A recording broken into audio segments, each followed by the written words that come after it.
Mateus capítulo 9. Entrando Jesus num barco, atravessou o mar e foi para a sua cidade. Alguns homens trouxeram-lhe um paralítico, deitado em sua maca. Vendo a fé que eles tinham, Jesus disse ao paralítico: Tenha bom ânimo, filho, os seus pecados estão perdoados. Diante disso, alguns mestres da lei disseram a si mesmos: Este homem está blasfemando. Conhecendo Jesus seus pensamentos, disse-lhes: Por que vocês pensam maldosamente em seu coração? Que é mais fácil dizer: Os seus pecados estão perdoados, ou levante-se e ande? Mas, para que vocês saibam que o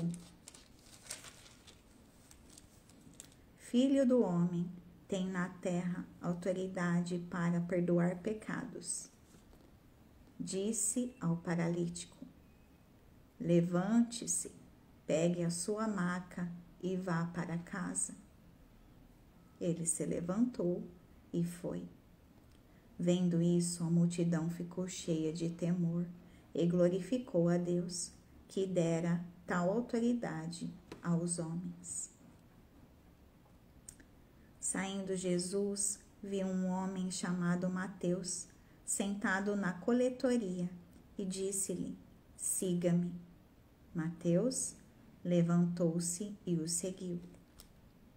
Estando Jesus em casa, foram comer com ele e seus discípulos muitos publicanos e pecadores. Vendo isso, os fariseus perguntaram aos discípulos dele: Por que o mestre de vocês come com publicanos e pecadores?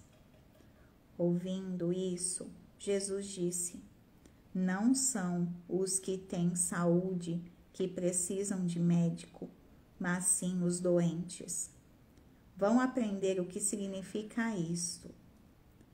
Desejo misericórdia, não sacrifícios, pois eu não vim chamar justos, mas pecadores. Então os discípulos de João vieram perguntar-lhe: Por que nós e os fariseus jejuamos, mas os teus discípulos não? Jesus respondeu: Como podem os convidados do noivo ficar de luto enquanto o noivo está com eles? Virão dias quando o noivo lhes será tirado. Então jejuarão. Ninguém põe remendo de pano novo em roupa velha, pois o remendo forçará a roupa, tornando pior o rasgo. Nem se põe vinho novo em vasilha de couro velha. Se o fizer, a vasilha rebentará, o vinho se derramará e a vasilha se estragará. Ao contrário, põe-se vinho novo em vasilha de couro nova, e ambos se conservam. Falava ele ainda quando um dos dirigentes da sinagoga chegou. Ajoelhou-se diante dele e disse: Minha filha acaba de morrer. Vem e impõe a tua mão sobre ela, e ela viverá. Jesus levantou-se e foi com ele, e também os seus discípulos. Nisso, uma mulher que havia 12 anos vinha sofrendo de hemorragia, chegou por trás dele e tocou na borda do seu manto, pois dizia a si mesma: Se eu tão somente tocar em seu manto, ficarei curada. Voltando-se, Jesus a viu e disse: Ânimo, filha, a sua fé a curou. E desde aquele instante, a mulher ficou curada. Quando ele chegou à casa do dirigente da sinagoga, e viu os flautistas e a multidão agitada, disse: Saiam, a menina não está morta, mas dorme. Todos começaram a rir dele. Depois que a multidão se afastou, ele entrou e tomou a menina pela mão, e ela se levantou. A notícia deste acontecimento espalhou-se por toda aquela região.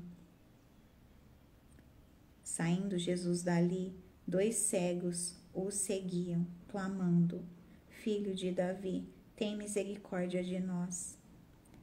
Entrando ele em casa, os cegos se aproximaram e lhes perguntou: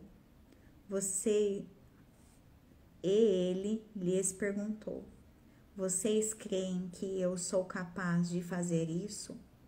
Eles responderam: Sim, Senhor. E ele, tocando nos olhos deles, disse: Que lhe seja feito segundo a fé que vocês têm. E a visão deles foi restaurada. Então Jesus os advertiu severamente: Cuidem para que ninguém saiba disso. Eles, porém, saíram e espalharam a notícia por toda aquela região. Enquanto eles se retiravam, foi levado a Jesus um homem endemoniado que não podia falar. Quando o demônio foi expulso, o mudo começou a falar. A multidão ficou admirada e disse: Nunca se viu nada parecido em Israel. Mas os fariseus diziam: É pelo príncipe dos demônios que ele expulsa demônios. Jesus ia passando por todas as cidades e povoados, ensinando nas sinagogas, pregando as boas novas do reino e curando todas as enfermidades e doenças. Ao ver as multidões, teve compaixão delas, porque estavam aflitas e desamparadas, como ovelhas sem pastor. Então disse aos seus discípulos: A colheita é grande, mas os trabalhadores são poucos. Peçam, pois, ao Senhor da colheita que envie trabalhadores para a sua colheita.